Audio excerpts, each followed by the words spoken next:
My mother announced that my baby belonged to my infertile sister. Please stay with me as I tell my story. And please, do not forget to support our channel by subscribing to our channel, liking our videos, and sharing your loved ones. Your support means the world to us. Now to our story. Poke. The living room was packed. Pink and white balloons floated against the ceiling, the smell of vanilla cake filling the air. I was standing near the table, one hand on my belly, when the sound of my mother's spoon hitting her glass cut through the chatter. Everyone turned toward her. She smiled, but it wasn't the warm kind. It was sharp, almost satisfied. I have something to share, she said, her voice louder than necessary. This child will be raised by your sister. It felt like someone had poured ice water down my back. My first reaction was to laugh, just a quick, awkward laugh that died almost immediately when I saw her face. She wasn't joking. My sister sat at the edge of the couch, cheeks flushed, eyes shining. She looked at me the way someone might look at a surprise gift they'd been waiting for. Mom, I said, forcing a smile. That's not funny. Oh, I'm not joking, she replied, still smiling as she held up a folder. I've already filed the guardianship papers. It's all taken care of. For a moment, the room felt like it tilted. I looked around, expecting anyone, to speak up, to say she'd gone too far. But all I saw were polite smiles and shifting eyes. A few people looked down at their plates. My sister reached out and squeezed my hand. It's okay, she said softly. We know it's been hard for you, and we just want what's best. What's best? My voice came out sharper than I meant. For who? My mother set the folder down on the gift table, right between the stack of presents and the punch bowl. Honey, you're young. You're not ready for this responsibility. Your sister and her husband are stable. They can give this baby everything it needs. I could feel my heart pounding in my ears. My fiancé, standing a few feet away, stepped closer, his hand brushing my arm. I could tell he was holding back, waiting to see if I wanted him to step in. I tried to laugh again, but it cracked halfway through. You can't just decide something like that. This is my child. My mother's smile didn't fade. We'll talk more later, she said in a tone that sounded final, as if she'd already won. The rest of the shower went on around me, but it felt distant, muted. People ate cake, unwrapped gifts, took pictures. I sat there, nodding when spoken to, my eyes drawn again and again to that folder on the table. It sat there like a shadow over the entire day, and I couldn't shake the feeling that this was only the beginning. The next morning, my phone started buzzing before I was even out of bed. At first, I thought something had happened. Maybe a medical appointment had been moved or a friend needed help. But when I checked, it was my aunt calling. She didn't waste time with small talk. Sweetheart, you should feel blessed, she said. Not everyone gets a chance to give their sister the gift of motherhood. You're doing something amazing. I told her I hadn't agreed to anything. She just chuckled like I was being modest. You'll understand later, she said, then hung up before I could answer. 5 minutes later, my cousin called. Then my grandmother. Then 2 of my mother's friends I barely spoke to. Each conversation followed the same pattern. Congratulations to me, kind words about my sister, and a reminder that family comes first. Not one person asked what I wanted. By the afternoon, I'd silenced my phone. The constant ringing was making my stomach tighten. I tried to distract myself, folding laundry, cleaning the kitchen, but my thoughts kept circling back to the voices I'd heard all day. It wasn't just support for my sister. It was like they had all been told what to say, word for word. Around 4, there was a knock at the door. My fiancé peeked through the curtain, then looked at me. It's your mom. Before I could say anything, he opened the door, and she stepped inside without waiting to be invited. She carried a large shopping bag that smelled faintly of fabric softener. I brought some things for the baby, she said cheerfully, setting the bag on the couch. She began pulling out tiny outfits, pastel yellow, soft lilac, pale blue. None of them were colors I'd picked for the nursery. These will look perfect in the room, she said, walking toward the hallway. Speaking of which, I think we should repaint before the baby comes. Your sister loves light green, so we can. Stop, I said sharply. You're not changing the nursery. She blinked at me like I'd just spoken a foreign language. It's only paint. Besides, she should feel at home there. You'll thank me later. I could feel my fiancé stiffen beside me. You need to leave, he said evenly. My mother gave him a tight smile, then turned to me. You're just overwhelmed right now. Once the baby is here, you'll see reason. She patted my arm like I was a child and walked out without another word. When the door closed, I let out a breath I didn't realize I'd been holding. My fiancé sat next to me. They're not going to stop, he said. They want to wear you down until you give in. I nodded, but in my head, I still didn't believe it would go much further. I thought the worst had already happened. I didn't know they were only getting started. The clinic was quiet that morning, just the faint sound of shoes on tile and the hum of the reception desk printer. I signed in, took a seat, and rubbed my belly while scrolling through my phone. Everything felt routine, until my name was called. The nurse smiled as she led me back. "Your sister is going to be such a great mom," she said casually, like she was commenting on the weather. I stopped walking. "What?" She glanced at me, a little confused. "Oh, I just mean, well, she's so excited for the baby. She's been very involved." I forced a smile but said nothing. My chest felt tight. The only person I'd brought to any appointment was my fiancé, and I'd never mentioned my sister in that context. During the exam, I could barely focus on the doctor's words. My mind kept replaying the nurse's voice.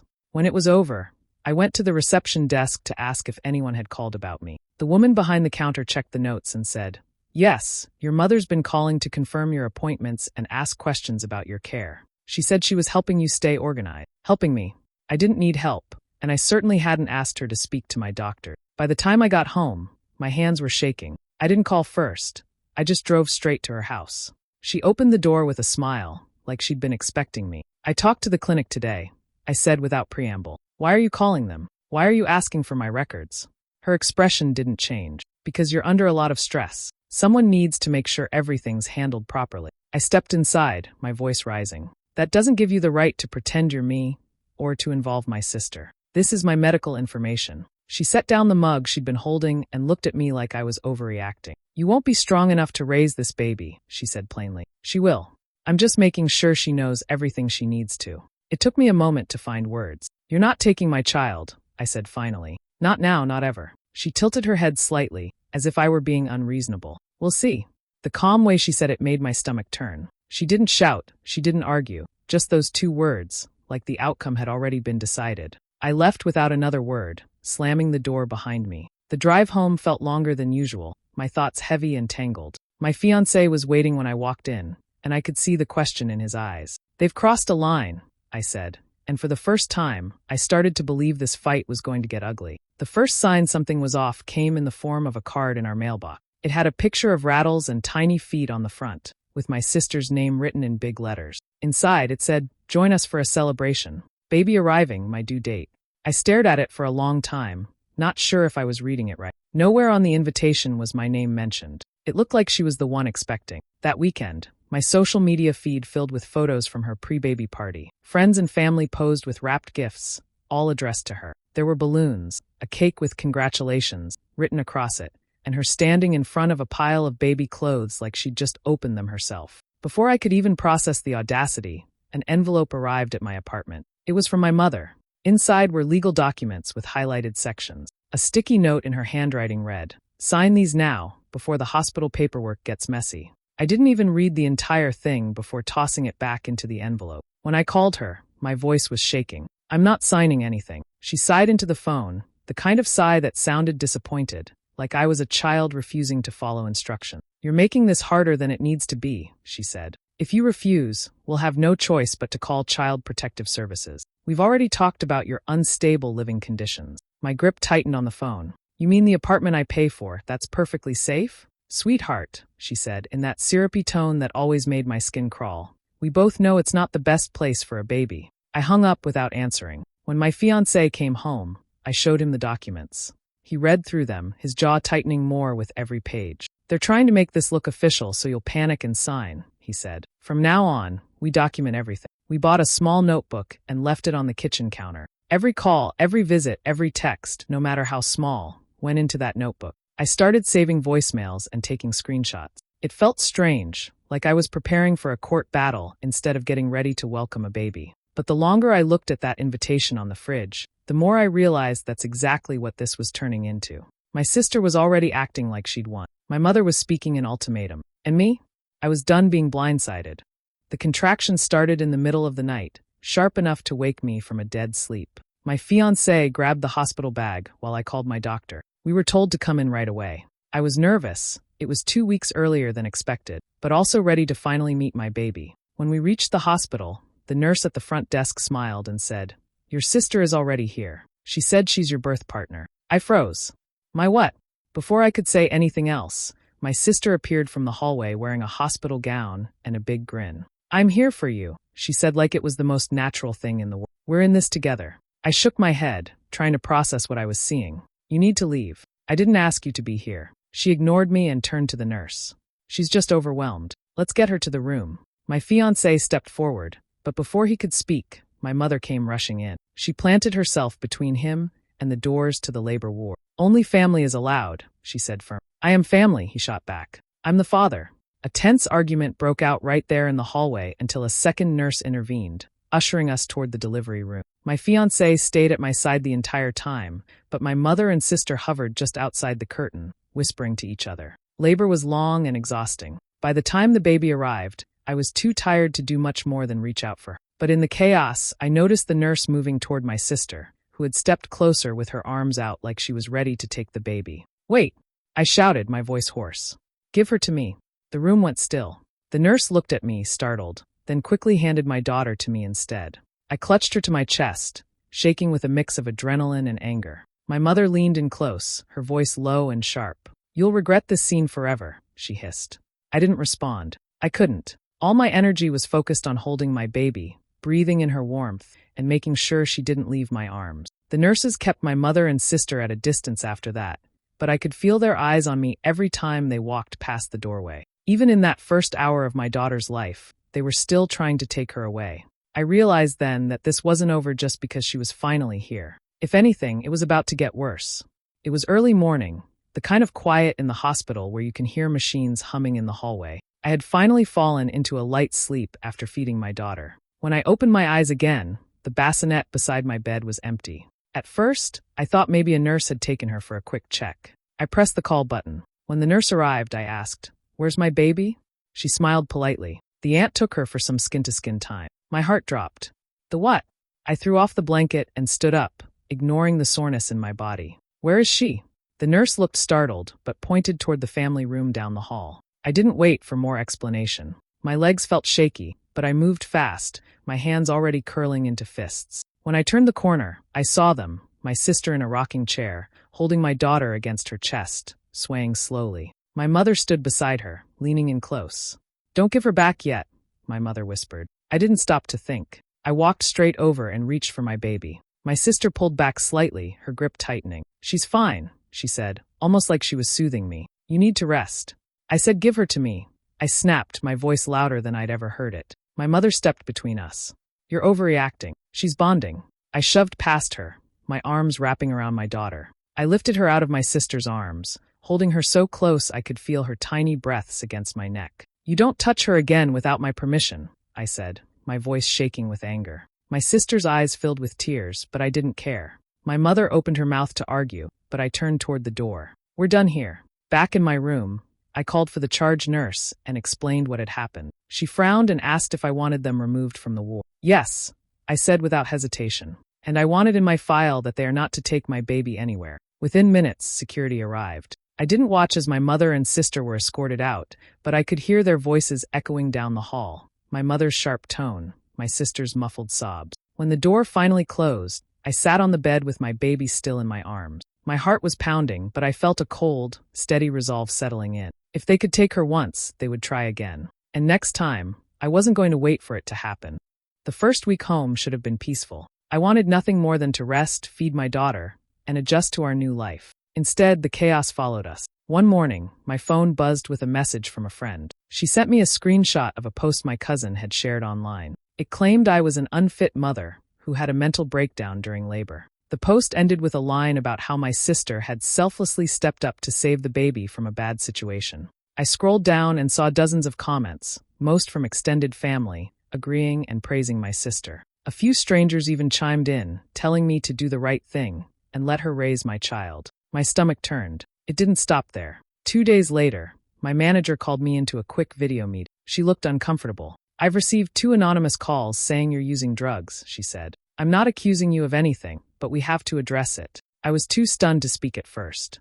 I explained what was happening with my family and assured her it was a lie. Thankfully, she believed me, but the fact that someone was trying to attack my job made my hands shake with anger. Then came the landlord. He knocked on our door one evening with a clipboard in hand. "I've had a complaint about loud crying late at night," he said. "I know you have a newborn," but the caller described it as constant screaming. I almost laughed at the absurdity. "She's a baby," I said flatly. "Babies cry. And it's not constant." He gave me a sympathetic nod and left, but I could feel the weight of yet another false report hanging over me. My fiancé decided to dig deeper. He checked our phone records and traced the numbers from the job calls and the landlord's complaint. Every single one went back to the same place, my sister's husband's work phone. When he told me, I wasn't surprised, but I still felt that heavy mix of anger and disbelief. They weren't just trying to take my child anymore. They were building a case to make me look unstable in every possible way. We added the new information to our growing pile of evidence. Screenshots of posts, call logs, complaint notes. Everything went into a folder. I didn't know exactly what we'd do with it yet, but I knew we'd need it. Every time I looked at my daughter's face, the determination hardened. They could lie, they could smear my name, they could make as much noise as they wanted. None of it was going to change who her mother was. We decided we couldn't handle this alone anymore. My fiancé found a family lawyer in town, and we met with her in a small office that smelled faintly of coffee and paper. She listened without interrupting as we laid everything out. Every stunt, every lie, every unwanted visit. When we were done, she leaned back in her chair. From this point on, she said, you stop responding to them. No arguing, no defending yourself. If they call, you document it. If they show up, you write it down. Let them talk while you collect proof. It sounded simple, but it wasn't easy. I wanted to fire back every time my phone lit up with another message. Instead, I saved each one. If they called, I recorded it. I even set up a hidden folder on my phone where I stored screenshots of every text. Within a week, I had hours of recordings and pages of messages. Some of them thinly veiled threats, others openly mocking. My sister wrote things like, "Sooner or later you'll give in," while my mother sent lines about how I was delaying the inevitable. Then my fiancé's cousin, who worked as a paralegal, offered to help us go through everything. She had a knack for spotting useful details. One night, she called with something big. "I looked into those guardianship papers your mom bragged about," she said. "She never filed anything legally. But I did find something else. You might want to sit down." My fiancé put her on speaker, and I sat at the kitchen table, bracing myself. "She signed hospital documents under your name," the cousin continued. "The handwriting's different, and the signature doesn't match your ID. If that's proven, it's forgery." For a moment, I didn't even know what to say. The idea that she'd put my name on legal papers without my consent was worse than anything she'd done so far. Our lawyer was thrilled when she heard. "That's exactly the kind of thing judges take seriously," she said. She started drafting a restraining order immediately, one that would keep both my mother and sister away from me and my daughter. The plan was to move quietly. No warnings, no hints. We wanted them to think they were still in control, still wearing me down. Every day I kept my responses short and emotionless, or didn't respond at all. Meanwhile, our file grew thicker. It felt strange, living in silence while preparing for something so loud. But each time I looked at my daughter sleeping in her crib, I reminded myself that the quiet was only temporary. Soon, it would be our turn to speak. And when we did, it would be in court. The dinner was at my aunt's house, the kind of casual gathering my family held every few weeks. I hadn't been invited this time, but I knew they'd all be there. I showed up with a dessert in hand and a polite smile, acting like I'd simply mixed up the dates. Inside, the table was already set, plates stacked high with food. My mother and sister were at the far end, leaning close to each other. I slipped my small recorder into my sweater pocket and turned on the hidden camera clipped to my bag. Then I sat down a few chairs away, quietly picking at my food while pretending not to listen. It didn't take long. My mother's voice was low but clear. "Once CPS steps in, she won't have a choice," she said. My sister laughed. "I've already decorated the nursery. The crib's set up, the walls are painted, and I bought the same mobile she had in her apartment. It's like the baby's room is just waiting." They spoke with the same smug tone I'd heard before, completely confident in their plan. My mother added, "The more she resists, the worse she'll look. We just have to be patient. She's making herself look unstable." I kept my eyes on my plate, forcing myself not to react. Every word was being recorded. My sister went on about baby clothes she'd bought, how she'd told her friends they'd have the baby home by spring. My mother nodded along, occasionally glancing around the table, but never toward me. They were so sure I wouldn't dare challenge them. At one point, my cousin asked about me. "Has she said anything to you lately?" My mother smirked. "Oh, she's not talking to us right now." "That's fine. Silence can work against her too." The casual cruelty in her voice made my chest tighten, but I didn't say a word. I took another bite of food, acting like I was completely uninterested. Inside, I was memorizing every detail, their words, their expressions, the way my sister's eyes lit up when she talked about my daughter like she was already hurt. When the meal was over, I stood and thanked my aunt for dinner. My mother gave me a tight smile. My sister didn't even look at me. I walked out slowly, dessert dish in hand, keeping my breathing even until I reached the car. Once inside, I shut the door and sat there for a moment. The recorder was still running. The camera's light blinked softly. I had exactly what we needed, proof, in their own voices, of what they were planning. I didn't feel relief yet, but I felt something close. This time, they hadn't just underestimated me, they'd handed me the rope themselves. 1 week later, everything we had been building toward finally happened. Early in the morning, a process server knocked on my mother's door. By lunchtime, both she and my sister had been handed thick envelopes, restraining orders, defamation lawsuits, and criminal charges for forging my name on medical and legal documents. Our lawyer had timed it so everything hit at once.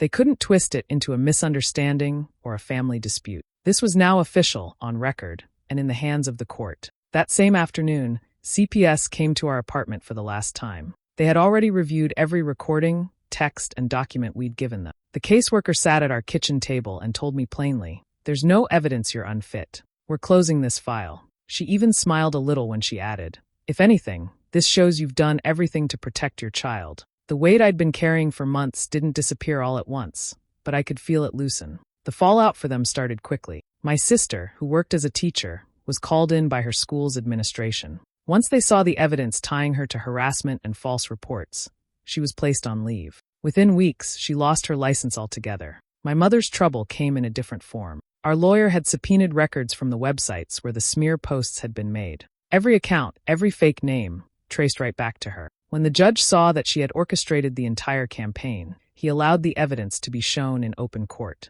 The room was silent as her own words and posts were read aloud, with her signature phrases matching ones in her texts to me. I didn't say anything to her or my sister during the proceedings. I didn't need to. The silence between us now wasn't the tense, waiting kind. It was final. When the court orders went into effect, they were barred from contacting me, my fiancé, or my daughter in any way. The relief of knowing they couldn't show up at my door or try to grab her from my arms was almost overwhelming. A few days later, I sat at the kitchen table with a stack of mail and a photo of my daughter Weed had professionally taken. She was smiling in the picture, wrapped in a soft pink blanket. I addressed 2 envelopes, one to my mother, one to my sister, and slipped a copy of the photo inside each.